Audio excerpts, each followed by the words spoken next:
जय श्रीमन नारायण। जो टिप्पणी मैं देने जा रही हूँ वो रामानुजदास श्रीमान गट्टू वेणुगोपाल स्वामी द्वारा दी जा रही है। अध्याय 15 पुरुषोत्तम प्राप्ति योग श्लोक 10।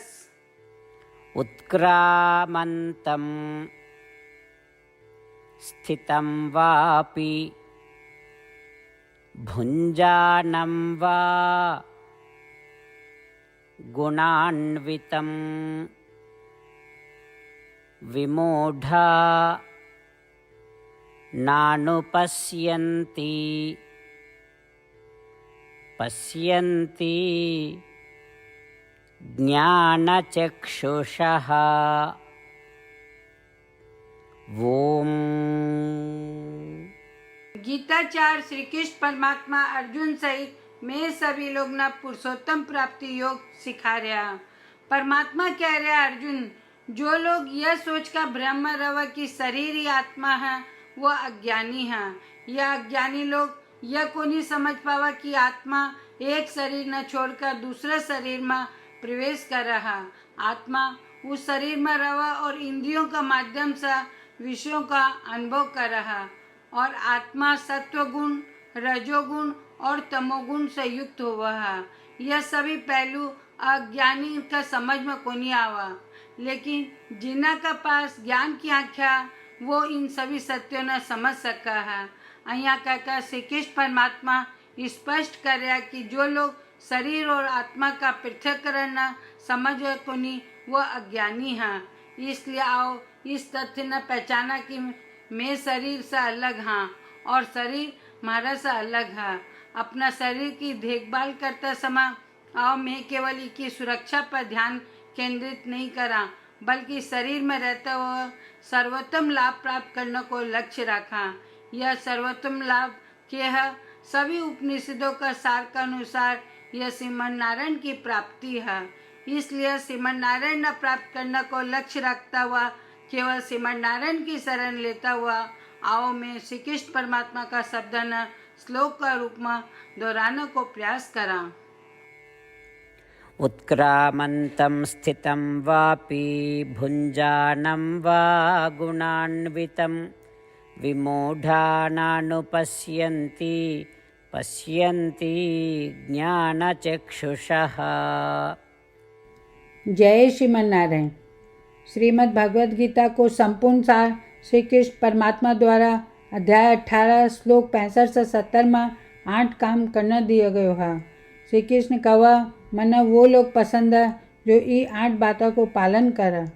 मैं भी भक्त के हर तरह से रक्षा करूँगा।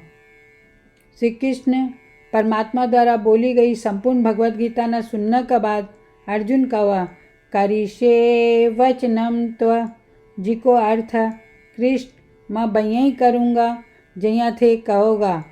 यही कारण है कि श्री कृष्ण अर्जुन सब तरह की सफलता और जीत प्रदान करे। आओ आपा परमात्मा ने वचन देवा कि ये 8 कर्मों का पालन करांगा। यहाँ की कोई पूजा तप या यज्ञ को नहीं जो परमात्मा ने यह शब्द देने से बढ़कर है। मैं कहूँगा कि आपा ने यह 8 प्रतिज्ञा करनी चाहिए। कृपया आपा ने अपने दिल और दिमाग से सोचना चाहिए। इस तरह श्री कृष्ण ने अपना वचन देता हुआ आओ आपा सब श्री कृष्ण का चेहरा न खुशी से चमकता हुआ देखा और आनंद को अनुभव करा। जय श्रीमन नारायण। यह मारो 8 वचन। मारो पहलो वचन, हे श्रीमन नारायण, जैया थे निर्देश दिया मैं हमेशा थारो ध्यान करूँगा और थारा बारे में सोचूंगा। मारो दूसरो वचन, हे श्रीमन नारायण, जैया थे सलाह दिया मैं हमेशा थारो भक्त रहूँगा।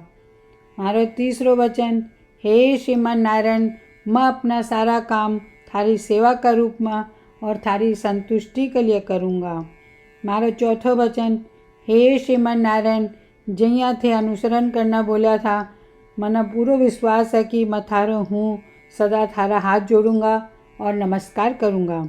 मारो पांचों वचन, हे श्रीमन नारायण, मना थारा सब माम एकम शरणम ब्रज याद आवा जो थे अकेला ही समर्पण करना बोला था।